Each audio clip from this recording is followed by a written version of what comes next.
Hi friends, welcome to infinite world of GK. ഇന്ന് നമ്മൾ കാണാൻ പോകുന്നത് സ്വദേശ് മെഗാ ക്വിസിൻ്റെ പ്രധാനപ്പെട്ട ചില ചോദ്യങ്ങളും ഉത്തരങ്ങളുമാണ്. സ്വാതന്ത്ര്യ സമര ചരിത്രവും നാം ചങ്ങല പൊട്ടിച്ച കഥയും അടിസ്ഥാനമാക്കിയുള്ള ചോദ്യങ്ങളാണ് ഇവിടെ കൊടുത്തിരിക്കുന്നത്. ക്വിറ്റ് ഇന്ത്യ സമരകാലത്ത് ബംഗാളിലെ മിഡ്നാപൂർ ജില്ലയിലെ താംലൂക്കിൽ രൂപവൽകൃതമായ സമാന്തര സർക്കാർ അറിയപ്പെട്ടിരുന്നത് ഏതു പേരിലാണ്? താമ്രലിപ്ത ജതിയ സർക്കാർ. ക്വിറ്റ് ഇന്ത്യ സമരം അറിയപ്പെടുന്ന മറ്റു പേരുകൾ ഏതൊക്കെയാണ്? ഓഗസ്റ്റ് പ്രക്ഷോഭം അഥവാ ഓഗസ്റ്റ് ക്രാന്തി അല്ലെങ്കിൽ ഓഗസ്റ്റ് പ്രസ്ഥാനം, ഭാരത് ചോഡോ ആന്തോളൻ എന്നിങ്ങനെയാണ് ക്വിറ്റ് ഇന്ത്യ സമരം അറിയപ്പെടുന്ന മറ്റു പേരുകൾ. ക്വിറ്റ് ഇന്ത്യ സമര നായകൻ എന്നറിയപ്പെടുന്നത് ആരാണ്? ജയപ്രകാശ് നാരായൺ. ക്വിറ്റ് ഇന്ത്യ സമര നായിക എന്നറിയപ്പെടുന്നത് ആരാണ്? അരുണ ആസഫലി. 1857 ശേഷം നടക്കുന്ന ഏറ്റവും ഗുരുതരമായ പ്രക്ഷോഭം എന്ന് ക്വിറ്റ് ഇന്ത്യ സമരത്തെ വിശേഷിപ്പിച്ചത് ആരാണ്? ലിൻലിത്ഗോ പ്രഭു. പ്രവർത്തിക്കുക അല്ലെങ്കിൽ മരിക്കുക, ഡു ഓർ ഡൈ എന്ന് ഗാന്ധിജി ആഹ്വാനം ചെയ്തത് ഏത് പ്രക്ഷോഭത്തോടനുബന്ധിച്ചാണ്? ക്വിറ്റ് ഇന്ത്യ സമരം.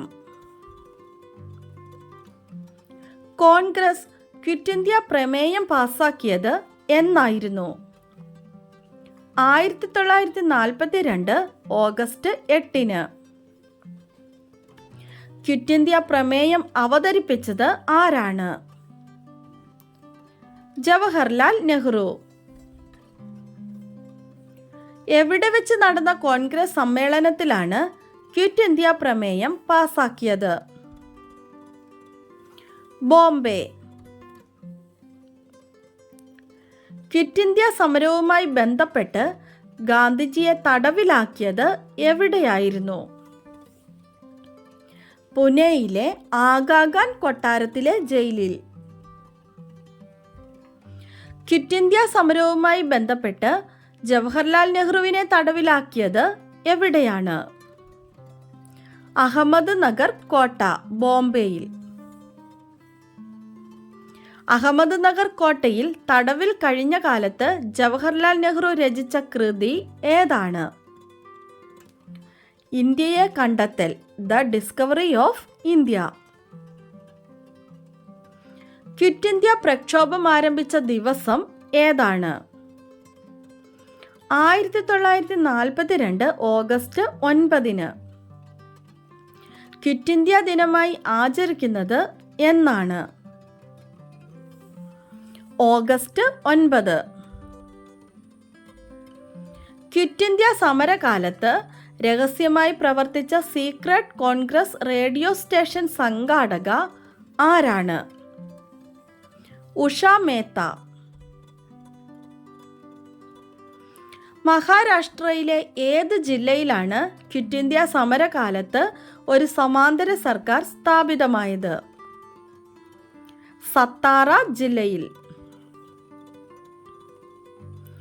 ക്വിറ്റ് ഇന്ത്യ സമരകാലത്ത് ബംഗാളിലെ താലൂക്ക് പോലീസ് സ്റ്റേഷനിലേക്ക് നടത്തിയ പ്രകടനത്തിനിടയിൽ പോലീസ് വെടിവെപ്പിൽ കൊല്ലപ്പെട്ട വനിത ആരാണ്? മാതങ്കിനി ഹസ്ര. ഏത് സമരവുമായി ബന്ധപ്പെട്ടാണ് കേരളത്തിൽ കീഴരിയൂർ ബോംബ് കേസ് ഉണ്ടായത്? ക്വിറ്റ് ഇന്ത്യ സമരം. പ്രമുഖ നേതാക്കളുടെ അഭാവത്തിൽ ഓഗസ്റ്റ് 9 മുംബൈയിലെ ഗോവാലിയ ടാങ്ക് മൈതാനത്ത് കോൺഗ്രസ് പതാകയുയർത്തി ക്വിറ്റ് ഇന്ത്യ പ്രക്ഷോഭത്തിന് ആരംഭം കുറിച്ച വനിത ആരാണ്? അരുണ ആസഫലി. ഒളിവിൽ കഴിഞ്ഞുകൊണ്ട് ക്വിറ്റ് ഇന്ത്യ സമരത്തിന് നേതൃത്വം നൽകിയ കോൺഗ്രസിനുള്ളിലെ സോഷ്യലിസ്റ്റ് നേതാവ് ആരാണ്? ജയപ്രകാശ് നാരായൺ. ക്വിറ്റ് ഇന്ത്യ സമരകാലത്ത് വൈസ്രോയി ആരായിരുന്നു? ലിൻലിത്ഗോ പ്രഭു. ക്വിറ്റ് ഇന്ത്യ സമരം ആരംഭിക്കുമ്പോൾ ബ്രിട്ടന്റെ പ്രധാനമന്ത്രി ആരായിരുന്നു? Winston Churchill. ഒഡീഷയിൽ ക്വിറ്റ് ഇന്ത്യ പ്രസ്ഥാനത്തെ ജനകീയമാക്കുകയും ബാലസോർ, കട്ടക്, പുരി ജില്ലകളിലെ തീരപ്രദേശങ്ങളിൽ ഉപ്പ് സത്യാഗ്രഹം നയിക്കുകയും ചെയ്ത സ്വാതന്ത്ര്യ സമര സേനാനി ആരാണ്? ഗോപബന്ധു ചൗധരി. ക്വിറ്റ് ഇന്ത്യ സമര സമ്മേളന നഗരിയായ ബോംബെയിലെ ഗോവാലിയ ടാങ്ക് മൈതാനം ഇപ്പോൾ അറിയപ്പെടുന്നത് ഏതു പേരിലാണ്? ഓഗസ്റ്റ് ക്രാന്തി മൈതാനം. അക്കാമ ചെറിയാനെ തിരുവിതാംകൂറിലെ ഝാൻസി റാണി എന്ന് വിശേഷിപ്പിച്ചത് ആരാണ്? ഗാന്ധിജി. 1938 തിരുവിതാംകൂറിൽ ദേശസേവികാ സംഘം രൂപവൽക്കരിച്ചത് ആരാണ്? അക്കാമ ചെറിയാൻ. വൈക്കം സത്യാഗ്രഹത്തിൽ പങ്കെടുക്കുകയും ആവേശോജ്വലമായ പിന്തുണ നൽകുകയും ചെയ്തതിനാൽ വൈക്കം വീരർ എന്ന് വിളിക്കപ്പെട്ടത് ആരാണ്? EV രാമസ്വാമി നായ്ക്കർ. 1923 കാക്കിനഡ കോൺഗ്രസ് സമ്മേളനത്തിൽ കേരളത്തിലെ അയിത്താചാരത്തിന്റെ ദുരിതങ്ങളെപ്പറ്റി നിവേദനം നൽകിയ നേതാവ് ആരാണ്? TK മാധവൻ. വൈക്കം സത്യാഗ്രഹ സമയത്ത് വൈക്കത്ത് നിന്ന് തിരുവനന്തപുരത്തേക്ക് നടന്ന സവർണ ജാഥ നയിച്ചത് ആരാണ്? മന്നത്ത് പത്മനാഭൻ. വൈക്കം സത്യാഗ്രഹ സമയത്ത് ശുചീന്ദ്രത്ത് നിന്ന് തിരുവനന്തപുരത്തേക്കുള്ള ജാഥ നയിച്ചത് ആരാണ്? Doctor ME Naidu. 1924 സെപ്റ്റംബറിൽ വൈക്കം സത്യാഗ്രഹ ആശ്രമം സന്ദർശിച്ച നവോത്ഥാന നായകൻ ആരാണ്? ശ്രീനാരായണ ഗുരു. ഗാന്ധിജി വൈക്കം സന്ദർശിച്ച വർഷം ഏതാണ്? 1925. വൈക്കം സത്യാഗ്രഹം അവസാനിക്കുമ്പോൾ തിരുവിതാംകൂറിലെ ഭരണാധികാരി ആരായിരുന്നു? റാണി സേതുലക്ഷ്മി ബായി. വൈക്കം സത്യാഗ്രഹം ആരംഭിക്കുമ്പോൾ തിരുവിതാംകൂറിലെ രാജാവ് ശ്രീമൂലം തിരുനാളായിരുന്നു. വൈക്കം സത്യാഗ്രഹം ആരംഭിച്ചത് എന്നാണ്? 1924 മാർച്ച് 30.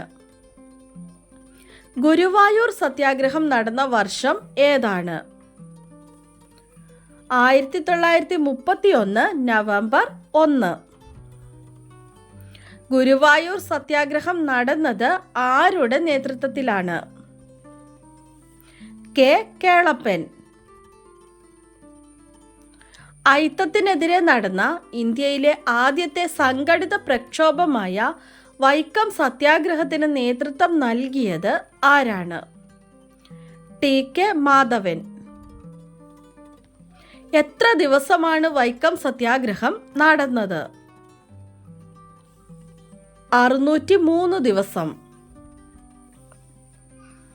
വൈക്കം സന്ദർശന വേളയിൽ ഗാന്ധിജിക്കൊപ്പം ഉണ്ടായിരുന്ന പ്രമുഖ വ്യക്തികൾ ആരെല്ലാമാണ്? സി രാജഗോപാലാചാരി, മഹാദേവ് ദേശായി. ബംഗാൾ വിഭജന സമയത്തെ ഇന്ത്യൻ നാഷണൽ കോൺഗ്രസിന്റെ പ്രസിഡന്റ് ആരായിരുന്നു? ഗോപാലകൃഷ്ണ ഗോഖലെ.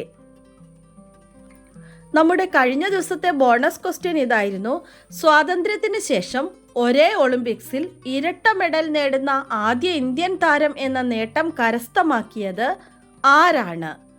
ആൻസർ മനു ഭാക്കർ.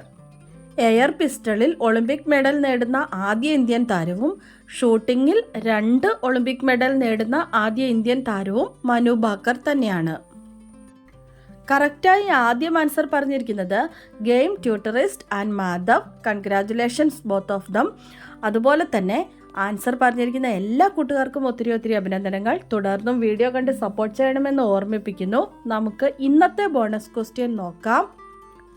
തമിഴ്നാട്ടിൽ സ്വദേശി പ്രസ്ഥാനത്തിന് നേതൃത്വം നൽകിയ കപ്പലോട്ടിയ തമിഴൻ എന്നറിയപ്പെടുന്ന വ്യക്തി ആരാണ്?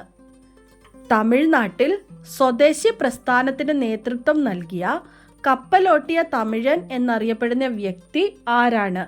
ആൻസർ അറിയാവുന്നവർ വേഗം തന്നെ കമൻറ്റ് ചെയ്തോളൂ. ഇന്നത്തെ വീഡിയോ നിങ്ങൾക്ക് എല്ലാവർക്കും ഇഷ്ടമായി കാണുമെന്ന് വിചാരിക്കുന്നു. ഇഷ്ടമായ ലൈക്ക് ചെയ്യാനും അതുപോലെ തന്നെ നിങ്ങളുടെ കൂട്ടുകാർക്കൊക്കെ ഒന്ന് ഷെയർ ചെയ്ത് കൊടുക്കാനും, സബ്സ്ക്രൈബ് ചെയ്യാതെ കാണുന്ന കൂട്ടുകാരുണ്ടെങ്കിൽ ഒന്ന് സബ്സ്ക്രൈബ് ചെയ്യാനും മറക്കല്ലേ.